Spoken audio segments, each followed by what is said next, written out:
right, this is Evan Ginsberg, associate producer of The Wrestler with Mickey Rourke and 350 Days with Bret Hart and superstar Billy Graham. And we have a very special edition of Wrestling and Everything Coast to Coast tonight.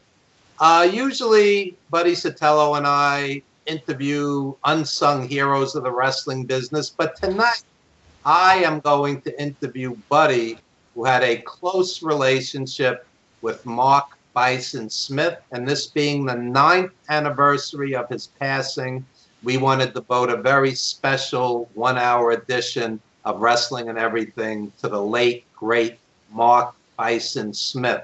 Now, yours truly had only seen him a few times with Ring of Honor. I was very impressed, but I had no real, expertise or personal relationship with Mr. Smith. So what I'm going to do is interview Buddy, who did have just that. He was a very dear friend of Buddy Sotello. Buddy was a heel manager with APW, Roland Alexander's group, which was immortalized in Beyond the Mat. And Buddy also worked for many other great promotions, West Coast based. So Buddy, why don't we start with, how did you first meet Mark Bison Smith, and what was your initial reaction? Well, that's a great question. I wanted to share some pictures too of Mark with everyone here, but I'll get back to that in a second. When I first joined APW, I joined them as an attorney, and I was doing their contracts and disclaimers and stuff for their website and things along those lines. And in return, Roland Alexander gave me the opportunity to become a heel manager named Buddy Sotello, who ironically I based out of New York City. The character of Buddy is a New York lawyer, because at the time in 1999 and early 2000, the heat in the Bay Area was actually against New York City. All the A's fans hated the New York Yankees fans because the Yankees were in the middle of their championship run during that time. And I even went to New York City on vacation to kind of get myself into character, and bought myself a New York Yankees tie that I still have. And I said I got it as a personal gift from George Steinbrenner. Yeah, I would tell the fans that. And I said that I also represented Leona Helmsley, Woody Allen, and this real estate developer, Donald Trump. There you go. I said, everybody that was hated in New York, I would say that Buddy Sotello was the personal lawyer for these people. And the angle was that I came to represent Vinny Massaro, who was when I first saw the two of them together, Vinny Massaro and Mark Smith together, they were as a tag team, but Vinny was this character called the Gigolo, where he had like a jester hat on, and he would dance to Vanilla Ice before the match, and it was terrible. It just got absolutely no pop whatsoever. He was trying to be a face, didn't work. Mark was this big football hero guy, with the shoulder pads and the jersey number on and everything. And it was, he looked amazing, but absolutely got no pop whatsoever. It was just a total not over face tag team that he was in.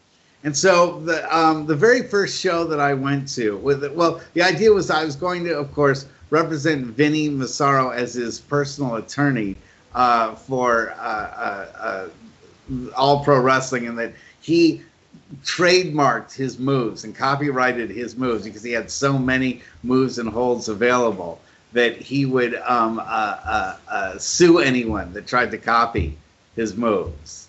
And so that was why I was brought in to represent him on that one, and also to get him a title shot. And he managed to get the first internet championship belt that APW awarded, which is now kind of their intercontinental title. And so Vinny won the title from the tournament and had me represent him in all of that. And then, so I was his heel manager for a while. And meanwhile, Mark by himself as a face was just not getting over. And so, and I was just always impressed with his body, always impressed with his work ethic. I was amazed that he would do these incredible moves in front of the fans as a face and not get any pop whatsoever. And I said, you know, there's like Wrestling 101 says, when your face is getting no pop, the best thing to do is to turn him heel. Right. You know, that's the idea, you know. And Wrestling 102 says, to get somebody to be a heel, you pair them up with a manager right away. Wrestling 103 says, you make him part of a stable to get him even more heat. As you know, you put him with somebody that's maybe a better mic worker, because God bless Mark, he wasn't a great mic worker, and it was kind of because he was deep down a shy guy inside this huge body of his, and all the muscle and looking like a superhero 24 hours a day, but he still was a simple, quiet, reserved kind of guy. He loved wrestling more than anything else in the entire world. Absolutely loved it. But crowds intimidated him. And he gave me an amazing perspective on so many things of what it was like to be a big man in a smaller world. And everyone likes to think, oh my gosh, well, if I looked like a superhero, if I could be, you know, Charles Atlas and all the babes will, you know, surround me on the beach and all that. He showed me a life as a big man that wasn't so perfect, that wasn't so wonderful all the time. And I'll tell you about more of those things as we discuss later. So anyway, I was so like sort of just let down by seeing this talent kind of go to waste. I said, I went to Roland Alexander. We went to, believe it or not, the Zucchini Festival, which is a heralded event in the city of Hayward. It's a big street festival that they have in Hayward, and Roland always went to it. It was like one of his big things. So we're sitting around watching like a New Orleans like street band, you know, playing, and I said, you know, I want to get Mark to join the Sotello Syndicate. That's what I said to him. And I said, and I've been thinking long and hard, and I said the 1, 2, and 3 things. And I said, the fourth element on how you can turn somebody into a heel instantly and to get rid of them as a face is to put a mask on them. You know, but not, you know, the lucha mask. You know, I was saying, you know, I want to go with that old style assassin / you know, mass superstar / you know, destroyer / you know, that kind, you know, Mr. X, Dr. X, that kind of a mysterious wrestler that doesn't talk, that doesn't say anything in the ring, just beats people up and lets his manager do all the talking for him. And so Roland was like sitting there, you know, having a hot dog and like listening to me pitch this. And he's like, Super Destroyer 2000. That's what we're going to call him. Super Destroyer 2000. I'm like, yes, that's perfect, you know, because I was sitting around like coming up with like Ultimate Grappler and like, you know, like, you know, Destroyer Mark 15 or something. You know, I had all these like names sort of floating around, but I couldn't really grab one that really got me. And, you know, at that time, because it was 1999 moving into 2000, anything that said the word 2000 on it was like a big deal, you know. Yeah. And so that was like, you know, having him as Super Destroyer 2000 sort of, you know, made him like the prototype new, you know, masked wrestler. And Mark just ate it up. I mean, Mark was like, this is perfect for me. And he really loved being the character of Super Destroyer 2000. It was really like finding something that was waiting for him to be part of that character, and then having him step into it. I'm not going to say this to oversell it, because it wasn't as grand a thing, but it was like how Mickey Rourke just fit the role of Randy the Ram Johnson. I mean, there isn't another actor that you could have gotten to be Randy the Ram Johnson in the way that Mickey Rourke was Randy. Mark was Super Destroyer 2000 in the way that I absolutely envisioned how he would be. And it allowed him behind the mask to do things they never could have dreamed of doing as a face. And it liberated him.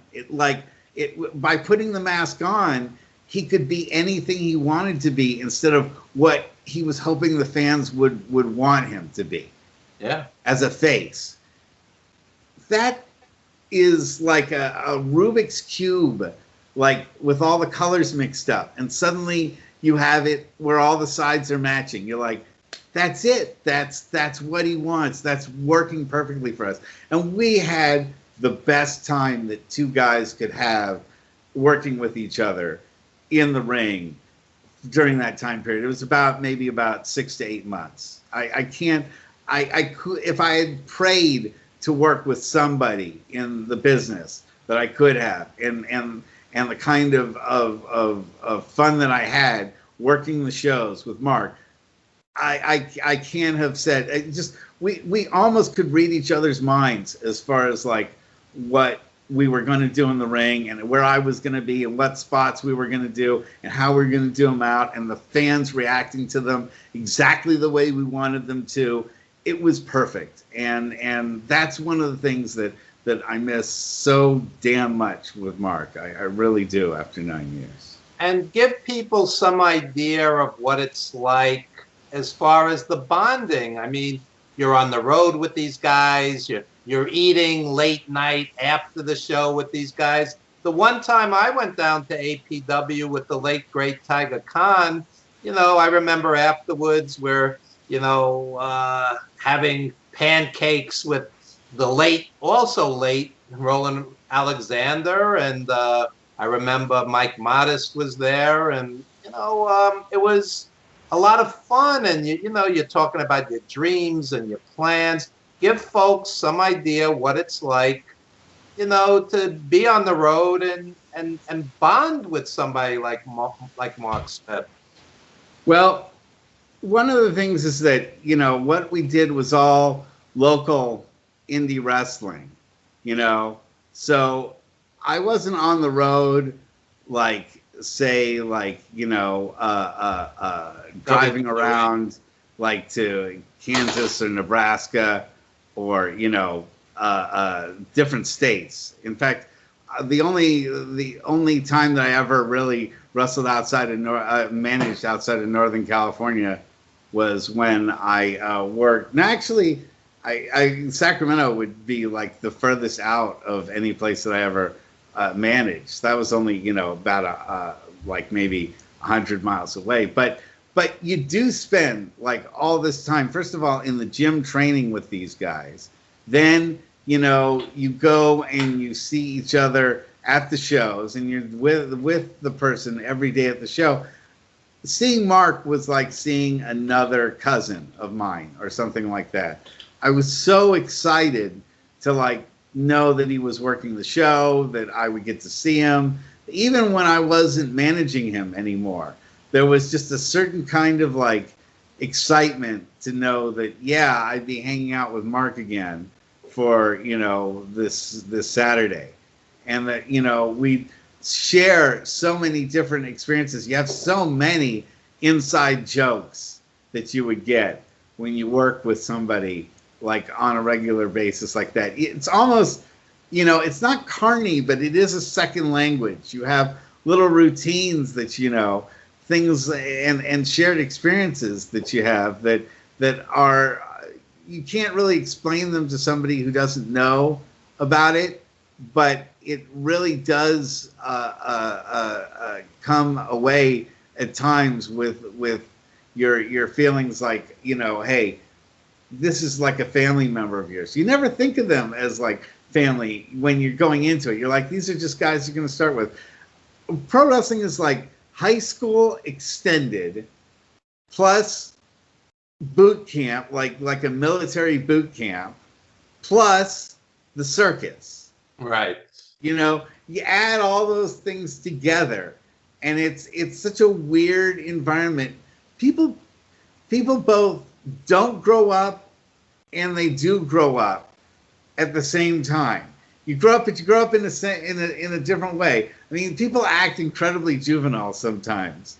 Like one time for Dalip Singh, he used to like Dalip Singh, better known as the Great Khali, got his start at APW. He came fresh off the boat, literally, with this mysterious Dr. Kumar, who I still didn't want to get within 15 feet of. He just was. He had an aura of like this like evil mysteriousness of him that I was like, I don't want to have anything to do with that.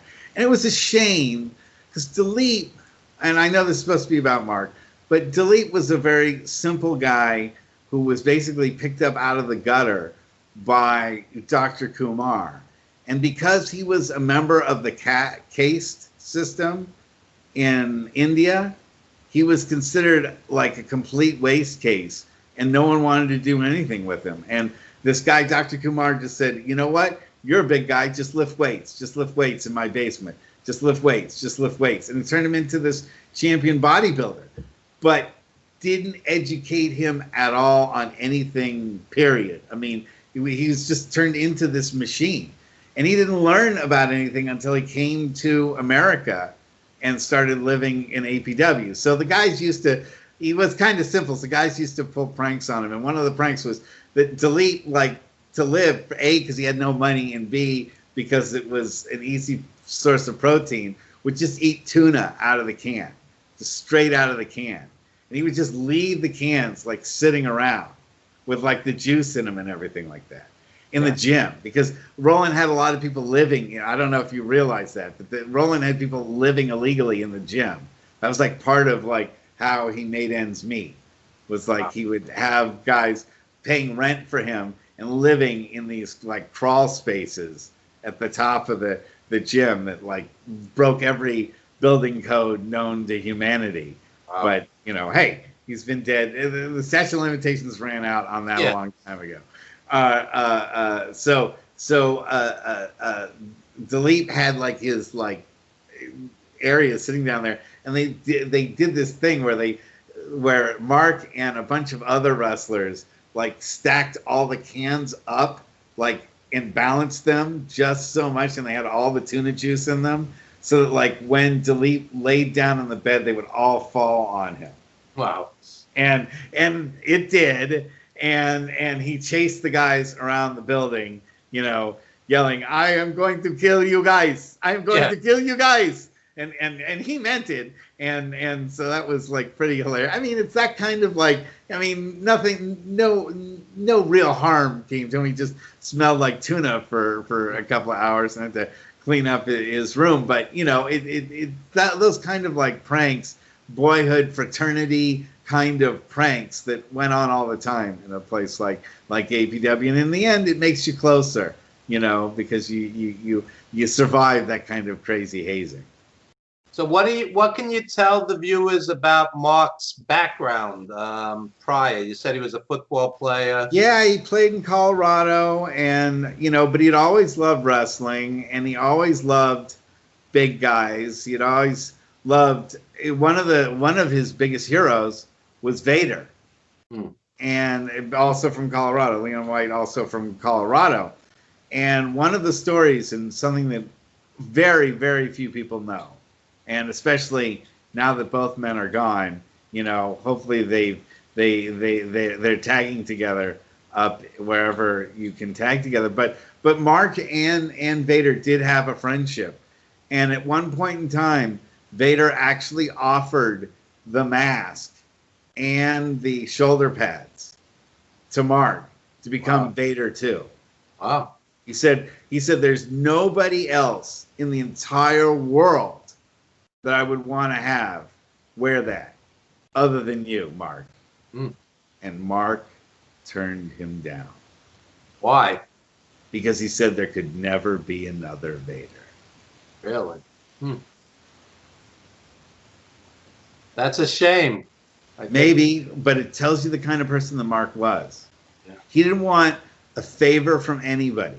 He didn't want anybody to give him something he didn't deserve. He didn't want anything in his life that he didn't earn 100%. That made him, to me, a noble figure. He was like the kind of like, if you were to form a round table and you wanted to create knights of the round table, Mark Smith would have been one of them. Lancelot. He would have been. Yeah. He would have been that type of person, a noble warrior, a pure warrior, a guy that if you got to fight on your side would have given his life to do what needed to be done to uphold his word and to uphold like the greater good of something. He really was that kind of a person. He was so genuine in everything that I ever did with him. Anytime I interacted with him, people sought Mark out because they knew if they needed somebody to say something honestly, they would get it from Mark. And I know that you didn't know him personally, but you've heard enough about him now that you know that I'm not just saying that to say that. Everybody that knew him knew that he was as straight as an arrow and a guy that you could set your watch to. He was never late to a show. There's only one time he mailed it in. And I'll tell you that story right now because nobody else other than 3 other living beings, I believe, know this story. Okay? And that is at King of the Indies. Now, I've told you about King of the Indies before, but obviously there may be some people who watch this who don't know anything about it. This is back in 2001, okay, when Roland Alexander, well, first we had the first King of the Indies was in 1999, and it was a huge hit.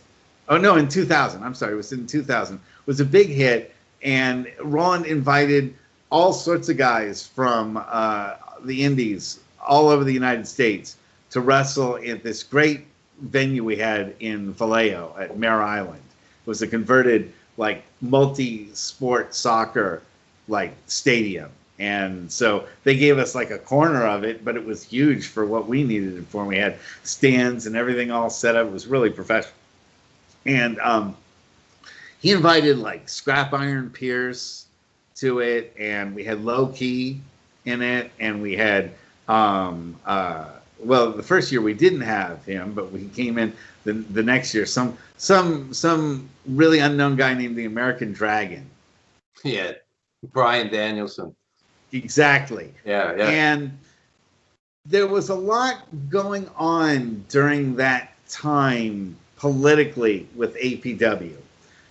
There were other wrestlers that are involved, some of whom you know, like Mike Modest and Donovan Morgan, and Mark Smith, that were being sought after by Noah, Pro Wrestling Noah.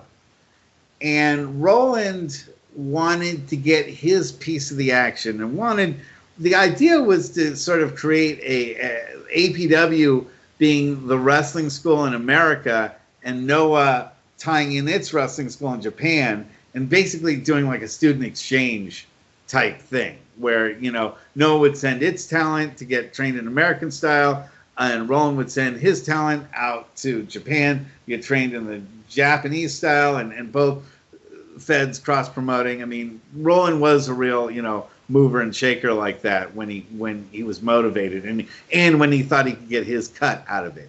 And he never got his cut out of it. No matter what he tried, including being in Beyond the Mat, he was hoping would be bigger and always unlock the key to making him the next Vince McMahon. And he died penniless on his lazy boy recliner watching TV in his apartment in Hayward when his roommate found him. Wow. So,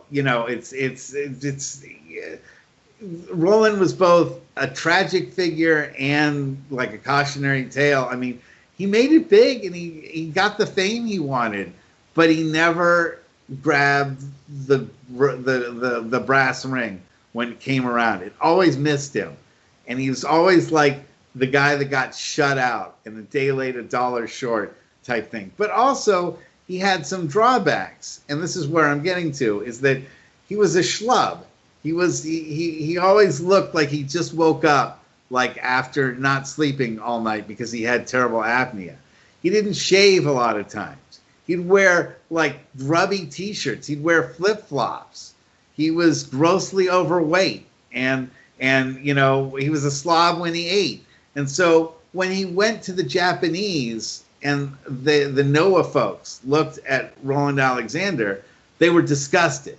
They were like, we don't want to, they said, we love you, Donovan. We love you, Modest. We love you, Mark Smith. We really love you, Mark Smith. And we love Dilip. We want these guys. But how can we deal with you guys and not deal with Roland Alexander? Because we're like, the Noah folks came to meet Roland Alexander wearing $1,000 suits. Right. And Roland was wearing maybe stuff you wouldn't find at Goodwill. Wow. Because that's who he was. He was wearing a baseball hat backwards, and again, hadn't shaved and just looked and the Japanese are so style conscious and if you don't look prepared or act prepared for a meeting to those kind of folks at Noah, they take that as a supreme insult. A personal insult. Cultural differences. Yeah, and it was a huge mistake. And so Noah said to those guys, get away from APW and we will hire you to go to Japan and work Japan. So, but these guys were still involved in a match. They were still booked to fight in King of the Indies. So the show that we have before the King of the Indies featured Scrap Iron Adam Pearce, really nice guy. I don't know if you've met him ever. Yeah, super nice guy, super hard worker, fighting against Mike Modest. Okay, and Modest had been working shows in Japan, and he'd come back like during that week. He'd come back from Japan, so he was pretty damn tired. And Roland wanted the match to go 15 minutes. And Modest took it home at about 6 or 7. Okay? After the show was over, and everyone was putting everything away, Roland went up to Modest and lit into him for about 25 minutes of just verbal berating about how dare you short me on a match? How dare you take it home? If I say a match goes 15 and this crowd is here to see a 15-minute match, you're going to give us 15 and you think you're a big shot because you're working Noah. And they were arguing like they were in a phone booth, but right. Everybody in the arena that was working heard it. And so Modest was furious at Roland. And so they basically, then the dynamics started changing because we found out that because of all of this, that Bryan Danielson was now in line to become the new head trainer at All Pro Wrestling over Donovan Morgan, who was slated to become the new trainer after Modest was going to leave. So right before King of the Indies, we had this whole dynamics change. And so Mark and Donovan Morgan were supposed to fight a match, and everyone was saying that was going to be like the best match of the year. It could have been one of the best matches of the year. They took it home in 2 minutes and 30 seconds. Wow. Because they were purposely so angry at Roland They're like, we're not going to get ourselves injured and ruin what we're going to do at Pro Wrestling, Noah. And the truth was, the crowd at King of the Indies 2 was terrible. It wasn't promoted well. It was right after 9/11. I think it happened actually like early October of 2001. Right. So nobody, the talent out was all super complicated, and nobody wanted to go to a match. Everyone was just so depressed. I had a gimmick where I was taking out Boom Boom Kamini at the time, and he was the Sheik. So he carried around an Iraqi flag. So that was the end of that character immediately, and I got stuck with a guy named Sean Patrick O'Doul, who I could do nothing with. He was a complete jobber. It was like the saddest experience of my life. I mean, I tried to get him over, but he's truly the one guy that I could not actually get over in all the years as a manager. So I was unhappy because Mark and Modest and Donovan Morgan were all going to leave to form a new company called Pro Wrestling Iron. And I was like, and I'm going to stay at APW and have to manage Big Peter Snot. I mean, the people that were there to manage were just all students, and none of my friends were there. And then Roland and I got into a big argument over the Dalip Singh Brian Ong matter, which is when we have another hour that we need to fill. I'll have to talk about the death of Brian Ong. Okay. That's worthy of a Dark Side of the Ring episode, where a student died in the ring.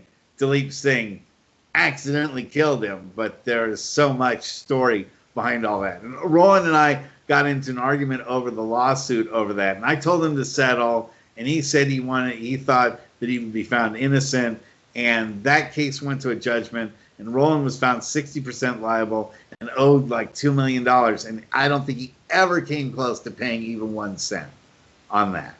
So meanwhile, Mark Smith moved over to Pro Wrestling Iron, and soon Donovan and Modest asked me to join there. So that's when I joined Pro Wrestling Iron. I left APW, joined Pro Wrestling Iron. And so instead of making me Mark's manager, they made me Mark's #1 opponent. So every month I would manage a different guy against Mark Smith, pretty much. And so they used it as a great way to like have me work with a whole bunch of different talent in Pro Wrestling Iron. And it was great. Suddenly, after all those years of working, the couple of years of working with him, now I'm working against him in every match. And that was like a real gas because we just, again, had our routines and stuff like that. And, obviously it's a huge work that we're huge enemies, but, as soon as we go back to the locker room, we're great friends, what's more classic than that? So tell us about Mark's experiences in Japan. Well, first of all, I don't know that many guys that made it from student level to pro and were actually making a living out of being a wrestler. That's just, the odds of that are incredibly small. The three that I know well, I could include Johnny Morrison, but I didn't really know him. I kind of knew him before he became big. But Sarah Del Rey, who is the female head of talent in pro wrestling in WWE, my friend referee Tom Castor, and Mark Smith, that came from student level and then wound up being full-time pros. And Mark did get a chance to be in the WWF/WWE, but you'd have to search really hard. He is a drink holder. He's a drink salesman. But he's like one of the guys that goes up and down the aisle that sells drinks. And then I forget who it is. I think it's Van Hammer or something like that, or Rob Van Dam, I think, runs into him and knocks all of his drinks all over the place. And that, other than dark matches, that was the only on-screen WWE appearance Mark Smith actually got. But Japan absolutely loved his style. He's kind of like the Gary Albright, which is like a guy that Americans can't recognize for the greatness of who he was, but the Japanese just ate him up with a fork, knife, and spoon. And he was a hit in Puerto Rico and really huge in Japan. Japan loved his strong style. He looked the part, you know. He had that cartoon character like look. He had the mohawk that he, you know, dyed, you know, lighter blonde, you know, mohawk, mullet, and the big sideburns, and he just again reminded a lot of the Japanese of Vader. And one of the wrestlers who really took a tremendous liking to him was Misawa. And that was both good news and bad news, because Mark Smith was in the ring when Misawa died. Wow. I know that, and it was a weird kind of like foreshadowing, you know, for Mark. Like that like he, first of all, he had been in the ring when Brian Ong died. Okay, he was there as training with everybody else when Dilip did a sidewalk slam to this kid who had already had a bunch of concussions and should have probably taken up badminton or you know, golf or something like that instead of, you know, pro wrestling, you know, with all those concussions. And his neck was so weak it snapped as soon as he hit the mat, and he didn't tuck his chin. So, you know, so Mark already saw that. Then Mark, you know, and I were all hurt by the tragedy of Crash Holly, which I've talked about on Wrestling and Everything Coast to Coast. He had died, I'm trying to remember his exact time, exactly when he died, but I think that was like in the 2002 range, something like that, 2003, something like that. Yeah, that's and so we already had that terrible stuff in the background, and Misawa dying like that. How did he react to Misawa dying? Just devastated, just absolutely beside himself, just so sad that he couldn't do anything about it, so helpless. I mean, that's the thing, is that these guys are so big and also so in control of their environment. That's one of the things that you touched on with the wrestler. One of the things that I've talked about with other people that watch the wrestler but don't always get it when they talk to me about what did you get out of the wrestler. And I said that there's the moment where Randy the Ram Johnson tells everyone, or trying to indicate Robinson. Sorry. Yeah, that's okay. Yeah,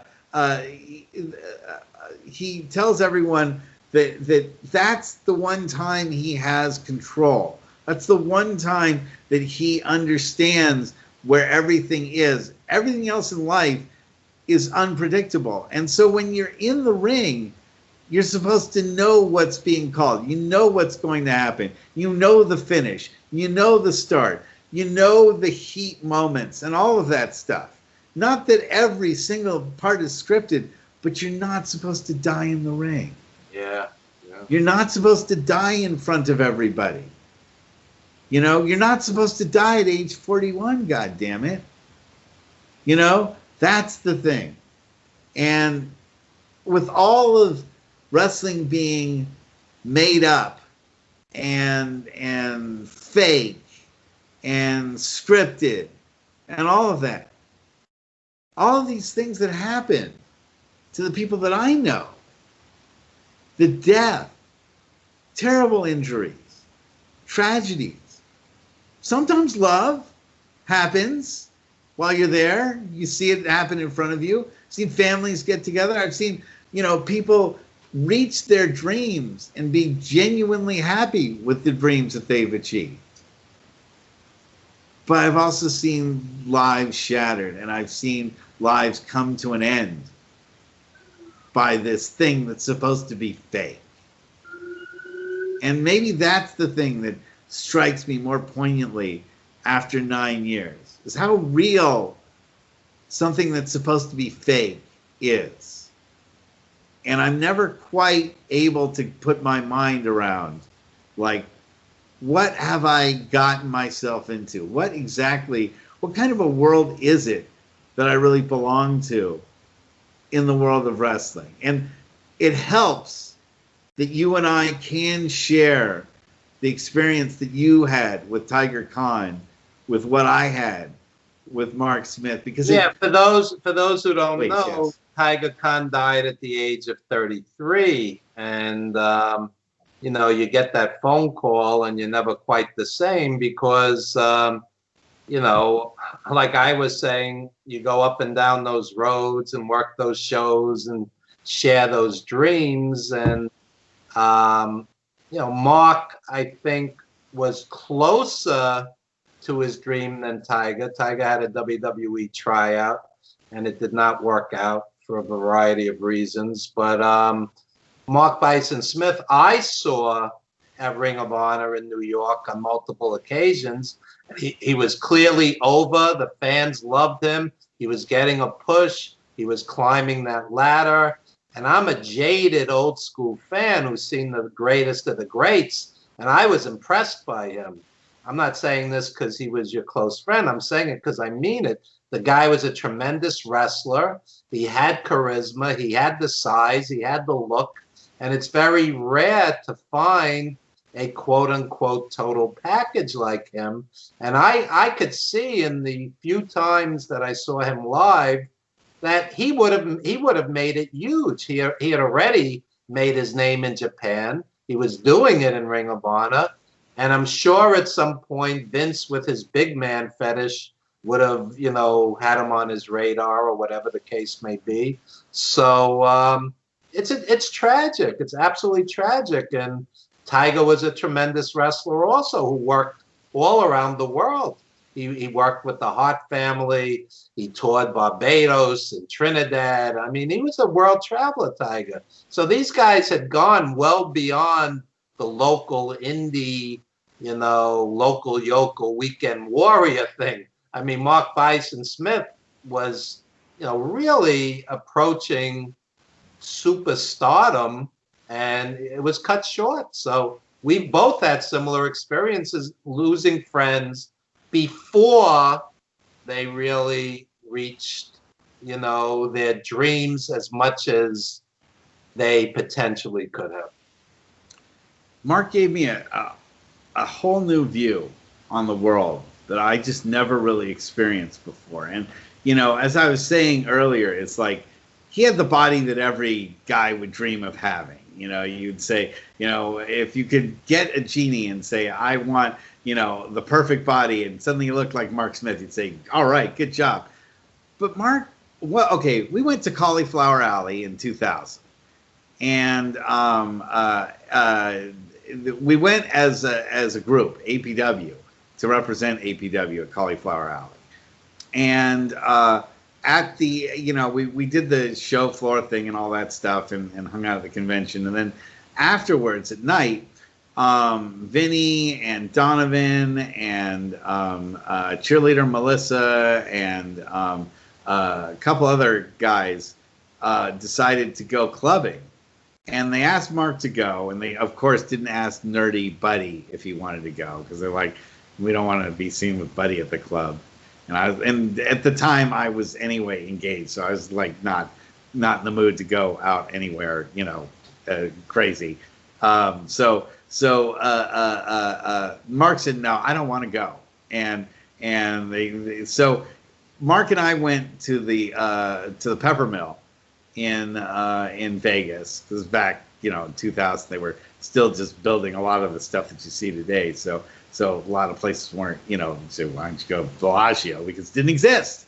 So we're on like the older part of the strip, and you know, he gambled his money out, and then he was broke, and I was like, okay, fine, let's just go to the cafe and just hang out.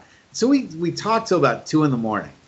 about stuff, and I said, well, Mark, why wouldn't you go to this club? You could, first of all, have probably any lady that you want at the club. I mean, you'd show up there. And he said, yeah, you know, that's part of the problem, man. You go into a club and you're a big guy like that.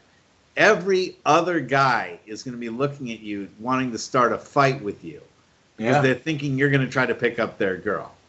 And they want to look like a big man in front of their girl. So they're going to pick on you and give you this terrible attitude that, you know, you as a schmucky guy that just kind of wandering around, no one's going to, you know, pick a fight with you unless you knock somebody's drink over or something. But wherever I go, people want to prove how tough they are by starting something with me. And he's like, and I can never get any kind of respect. He said, any kind of a fight that happens and the police show up, who are they going to haul away in handcuffs? The 5'8" guy who hit me on the head with a bottle first? Or are they gonna haul me away because I'm the big guy kicking his ass and throwing him around, you know, and body slamming him everywhere? Yeah. You know? And it actually did happen to him one time. This was something Mark swore that a story that I would never tell, you know, but I can tell it now that he's gone. Is that one time in Vegas, he went to Vegas and a cabbie took him absolutely on the wrong route, and, you know, basically to overcharge him, you know, and he got to his destination, you know, totally late. His show that he was supposed to be at, he wound up totally late, and when he got out of the cab, he was ready to just haul off and punch the cab driver, and the cab driver said, yeah, go ahead and do it. Go ahead. Who are the police going to believe, you or me? You know, you hit me first. You know, I'll say that you told me to go on this route and you didn't know where you were going, and you gave me the wrong directions, and that's why it was overcharged, you know. And besides, they know me as a cabbie here. You know, I know all the policemen here. They aren't going to arrest me, but they'll arrest you. And he said, you know, okay, I'll pay. You know, he paid the cabbie, and the cabbie called the cops anyway. Wow. And he said that he was assaulted by Mark, and Mark was thrown in jail anyway. Wow. As soon as the show was over, the cops were waiting for him outside and arrested him. And he had to spend the weekend in jail for assaulting a cab driver, which, of course, the charges were eventually dropped. But I had to give him all sorts of advice over the phone to, like, you know, how we can bury all this and how, you know, would it affect his job at NOAA and all of this stuff. I say, these are all allegations. None of them are proved. But he had the deck totally stacked against him because of his size and because of his look. And because people assume someone like that is a bad guy because he's big. You know, you and I, we don't face that kind of discrimination. Nobody just looks at us and says, there's somebody that's automatically tough. There's somebody that's automatically evil sometimes. I mean, people will look at a guy that is the kind of makeup that Mark was and assume there's something wrong with them because they're so huge. I was very good friends with WCW's Cassius. I know him as Teddy the Tank Reed. And he was 50 Cent's bodyguard. He was bodyguard for all the rappers, and huge guy. I mean, this guy. And Nicole Bass. I'm not trying to interrupt, but Nicole Bass faced that same kind of discrimination. Nicole, you know, was teased a lot because of her appearance, and but Teddy Reed would say to me that on occasion people would pick fights with him because he was the biggest guy in the room. By far. I don't know if you remember him. He was part of Masterpiece Posse, and they were wrestling the, you know, the country music guys in WCW. It was a whole long angle. But he was he was massive, and yeah, they would pick fights with him, strangers, and you know, and he was a sweet guy. He had like a big fish tank, and he loved fish. He wasn't the guy looking for a fight. You know, it's similar to what you're telling me about Mark Smith, so I understand that. And tell me a little more about Mark's career for those who don't know. So he went to NOLA, he went to ROH. What are we missing? Puerto Rico, which is where he wound up, and he did get married down there and had a son whom I've never met and don't know anything about, and ironically, is about the same age as my kids. He died on the 22nd of November of 2011, and my kids were born in August. My twins were born in August of 2011, and they were born 2 months early. So that, like, part of my life was a huge blur anyway, just having to deal with twins, and then getting the news from my friend JJ Purdom, who ran California Championship Wrestling, when he called me up and said, "Mark, the Bison Smith is dead, Russ." I just, you know how it felt with hearing Tiger Khan die. That just suddenly your world actually, you know, I was so involved with my kids and so in the universe with just having to deal with premature twins growing, you know, coming right out of the hospital, and just, you know, I didn't even have beds for my kids for the first, like, couple of weeks. I had them sleeping in car seats because we didn't even have time. We were caught so off guard by my wife having to have an emergency C-section and having to deliver these kids. So my life was so, your life is so, like, in one mode, and suddenly this sort of, like, moment happens where your life actually is so shattered, you truly don't know how to react. I truly 100% didn't know how to react to Mark's death. I couldn't process it. I couldn't. 9 years later, it is hard for me to fathom that he's been gone.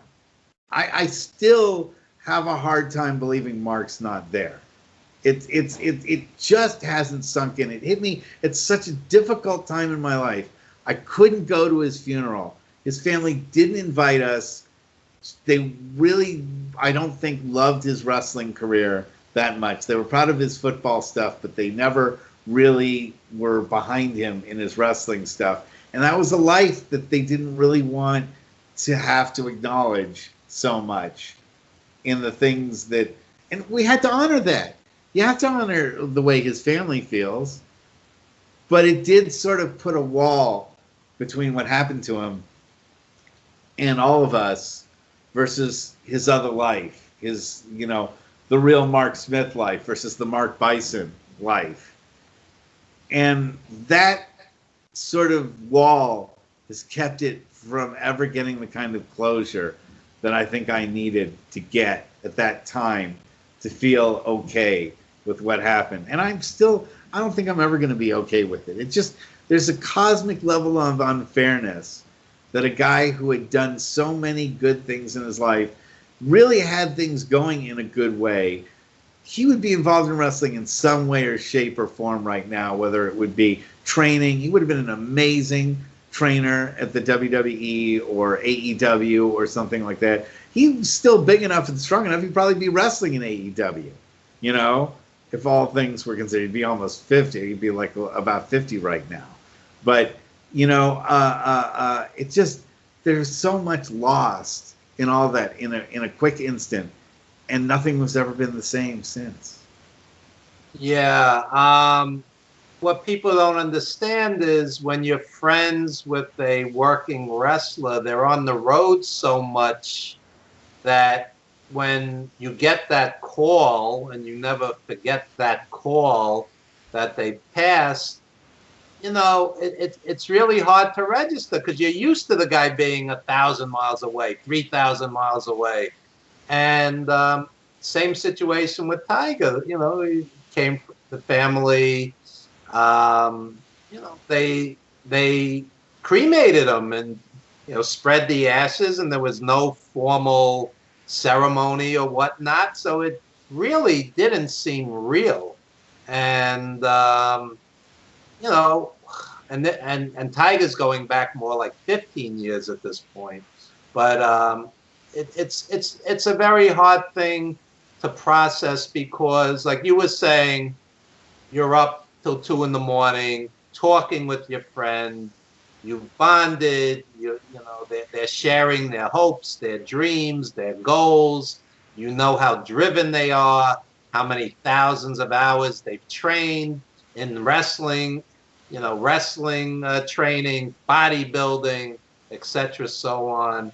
And all of a sudden, it's over. It's over, and it's done. And you don't know how to process it because you in some capacity were there and part of it, and encouraging the person and doing what you could for the person. And I totally relate to everything you've said because I've been through it. I've been through it, unfortunately. And the simple fact. Well, let me say one other thing too. I know I'm running out of time. Believe it or not, I can't believe this hour has already gone by. 15 years ago, also right about this same time, my pancreas stopped functioning, and I became a type 1 diabetic overnight, and I almost died. And I started throwing up, and I couldn't stop. And I was in the hospital, and they said if they brought me in 24 hours later, it would have been to the morgue, not to the emergency room. Wow. As I was coming to and in the hospital for about 4 days, recovering, I took stock in my life. And I thought about the people who had wronged me and how much I hated them. But I also thought about the people that meant a lot to me and I admired in their nobility. And Mark Smith was one of those people that I thought of a lot. Yeah. Yep. I often think that you read these stories where people their hearts have stopped and the doctors are furiously reviving them. And all of a sudden, 20 minutes later, they come back and they all tell you the same story.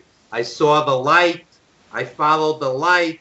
There was my father, my late mother, my grandparents, my dog, and I always think that when I go, and we're all going to go eventually, the irony of it is it will probably be one of the most beautiful moments of your life because there they'll be. I'll see Tiger again. And I'm not talking religion, heaven, whatever it is. Whatever it is. Your body's shutting down. You're imagining it. Or if you prefer the religious take on it, there they'll be. For you, you'll see Mark again. For me, I'll see Tiger again. And, the irony is it'll be a very beautiful experience. It's very ironic. This has been a very meaningful experience for me to talk about this and to have an hour to actually say what has been on my mind for the last 9 years and to have a forum to actually say this. Mark deserves much greater than this. He deserves a 5-hour tribute on the WWE, based on how wonderful a guy he was. They gave Ivan Koloff 10 seconds a snap. Exactly. Yes, Beth Phoenix. Don't count on that one. Yeah, he's no Beth Phoenix, but the fact that you've given me the ability to say these things and to share these feelings and to immortalize how I felt about Mark Smith in this forum for Wrestling and Everything Coast to Coast makes all the other shows that we've done pale in comparison to me. This one particular show will always be something that I treasure and one that will mean something in my heart. No matter, I don't care if 1 million people see this or we're the only 2 people who see this. What I was able to say tonight meant the world to me. Well, I'm sure his friends and family and fellow wrestlers and wrestling fans, he certainly had a fan base. I'm sure they'll be interested and, want to watch this. And do you want to share any pictures before we go? Well, as I said, I don't want to go too far over the hour, but I will go through some in a couple minutes here. I'll go through some of the ones that we have. Here's Vinny Massaro with the Internet Championship and Mark Smith here, kind of hamming it up. There, when we talk about a rock solid body, I mean, Mark just worked so much on it, but. Again, putting the mask on him, he didn't even have a theme music. We were trying to go so old school. And that's why his move was the heart punch. It was all a tribute to how old school you can get. There's me and Mark together over at the gym over in Vallejo. That was a great venue. Here's Mark Smith, and here's where I was fighting against him in All Pro Wrestling, and I had the honor of managing Ring of Honor legend Nigel McGuinness against Mark Smith in a title match. And I tell people that Nigel McGuinness against Bryan Danielson were among the greatest matches I've ever seen in 50 years of attending. And those were the Dory Funk, Jack Briscoe, Ricky Steamboat, Ric Flair for the 2000s. They were amazing matches. And for you to even, be in the ring with a Nigel McGuinness, that's a great memory. Yeah. And it was, this was actually a really good match too. So, not to sell Mark short on that one either. Here's, the intensity that Mark could bring when he was Pro Wrestling Iron Champion. He's certainly a guy that was as gentle as a lamb. But if you did cross him, and one time we were getting ready to go on stage, walk our way out to the ring, and they played the wrong theme music, and so Mark wouldn't go out, and this guy Gabe Ramirez started shouting at Mark, and Mark turned around and just said, "Don't you shout at me, son." And wow. and Gabe Ramirez, who normally bullies everybody around, just cowered like a little lost dog and ran away. It was something we joked about for years afterwards. Here's Mark getting some payback on me during the Nigel McGuinness match there, slamming me, but he did, I took it like a champ. He didn't plant me too hard. I took it pretty well. He said, hey, buddy, you posted real well on that one. Here's Mark holding the one half of the tag team championship with a lady that wound up becoming Vinny Massaro's wife, Veronica there. There's another just solid picture of Mark there. Here's Mark in a battle royale. And if you can see on the right there is Dilip Singh. We used to really have a great routine where he'd set guys up on the ring rope, and then I'd give him a good slap or two. And, we would, really have good chemistry working together on a lot of stuff. I got a couple other photos here. Here's a poster that somebody made for Mark Smith. He inspired a lot of people in his character as Super Destroyer 2000. Here's me here's Mark with Dilip Singh. Wow. And get an idea of how big Dilip is. Yes. Yeah, he was rather quite a monstrous individual, but really not a gentle guy outside the ring. I did like him. Here's Mark giving a hip toss to Barry the Winner Horowitz.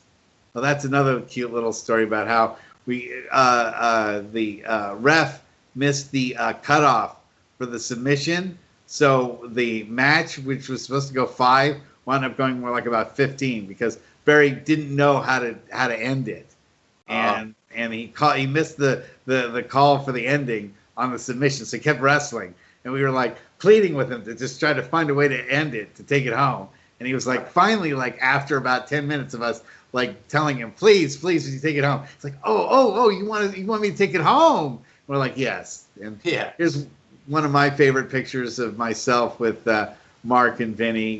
Me telling the crowd how much I hate him, and here's a drawing that I made of Mark Smith. Wow. And a tribute to him that I have on my wall and I look at every day. As Super Destroyer 2000, and that's really. It's really it for the different pictures that I have, many others, and there's clips of me wrestling with him on YouTube and so forth. I'll probably post those clips on the website and everything. But what do you consider his greatest 1 or 2 or 3 matches? Let's see. The match that we had against Donovan Morgan was super fantastic. That was for the internet title, and that was a great one.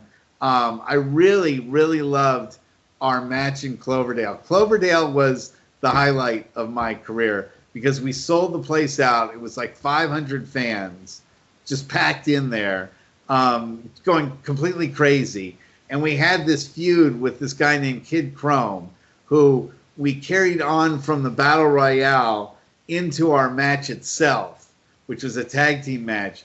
And that match was so over, a lot of people said it was the match of the night. And even though it was a packed card, and we had all sorts of great guys on it. And then I love that Nigel McGuinness match that I had. Yeah, Nigel. It was phenomenal. Nigel was an incredible pro to work with. And, you know, he wrestled that. That was a textbook match that I look back on in my mind and go, wow, I can't believe I actually got to manage that match. It was really something. So yeah, I mean, you know, he's gone 9 years, and next year I hope maybe I can do some kind of tribute to pull in a bunch of other folks that knew him for the 10-year anniversary of his passing, and we can, you know, do but who knows, maybe, you know, if COVID's gone, maybe we can do something like this in person. So, you know, well, maybe for the 10th anniversary, do a live card in honor of him, you know, assuming things are back to normal post-virus. Yeah, I would love to do something like that as a tribute to him. There's nothing that I wouldn't do to give tribute to a guy like Mark. He changed all of us for the better, and he was a noble warrior that was noble in everything that he did. Well, I don't think you could sum it up better than that. And you know, the fact that 9 years later, you know, you still feel this strongly. I tell people the time heals all wounds thing is like everything else. The truth is somewhere in the middle. You know, you learn to live with the loss, but it never fully heals. It never fully heals. And especially when you lose a friend who's young, and you know there could have been more good times and more success and more fame, and you know that his dreams could have, you know, paid off, you know, to an even greater degree. But look, the fact that you're doing this 9 years after the fact is a testament to who this person was. Thank you very much. I couldn't have said it better. And next week we'll have something a little bit more uplifting. But I do hope that everyone, you know, if you're out there, go check out some Mark Smith videos on YouTube. You know, there's stuff of him wrestling. You can see what an amazing talent he was in the ring. There you go. I guess that'll do it. And since we're on this subject, rest in peace to New York area indie wrestler Necro Black. And I heard today also that Subana Sousa, the old WWF wrestler from the 70s, he passed away today as well. So RIP to them also. It's tough business. We keep on, but we keep on living, Evan. Somehow, no, our numbers don't come up, and that's, so far, we're lucky, not good, right? You know. Yeah, we've lost a lot along the way. We're still here, so maybe there's more for us to do before we go. Well said. Thank you so much for giving me this forum tonight. Oh, my pleasure, my pleasure. I understand. I've been there, believe me. Yeah. I really appreciate it. I appreciate everyone who's listening to this right now. Thank you so much. Good night. Good night.